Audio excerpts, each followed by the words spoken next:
ఏంటయ్యా గొడ్ల గోపల అలా చూస్తున్నావు? తెల్లారగట్లే గుంట నక్కలాగా కర్ణ కఠోరంగా నువ్వు అరిచేసి నేను అరిచానంటావా?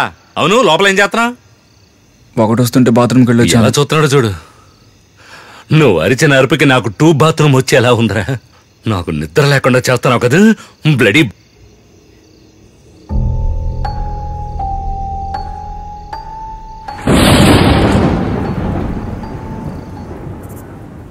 ఏదో అర్జెంటుగా మాట్లాడాలని ఫోన్ చేసావు. Anything serious?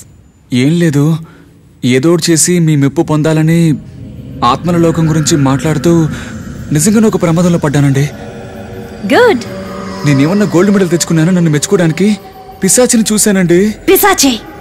నీ గొంతు రక్తం తాగబోతోంది.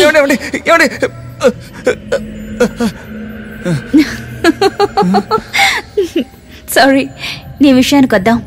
ఫస్ట్ టైం దీని గురించి చెప్తున్నాను. నిజమేమిటో నీకు తెలుసా?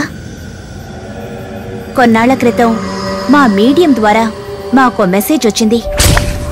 అలా అల్లాడుతున్న ఒక ఆత్మే ఇప్పుడు నా మీడియాకు వచ్చింది. అది నిన్ను కలవడానికి మా మీడియం ద్వారా హెల్ప్ అడిగింది. నిజంగానే ఒక ఆత్మ నీతో మాట్లాడాలనుకుంటోంది.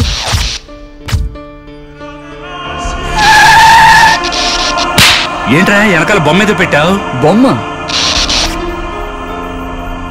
నువ్వింకా మానసికంగా అందుకు తయారవ్వలేదు. నేను మొదటిసారి నిన్ను మీట్ అయ్యింది, మాట్లాడింది, పరిచయం చేసుకుంది ఇవన్నీ ఆత్మతో నిన్ను కలపడం కోసమే. శంకర్, ఎందుకు ఇలా భయపడుతున్నావు?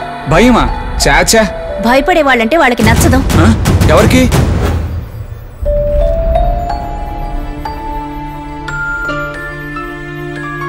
మరి లవ్వు?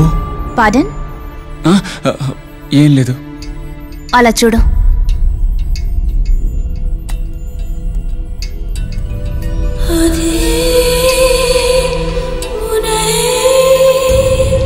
సెన్సిటివ్ వేకం డిటెక్టివ్ కెమెరా ద్వారా నిన్ను ఫోటోలు తీసినప్పుడు ఒక ఆత్మ అన్నిట్లో నీ పక్కనే ఉంది.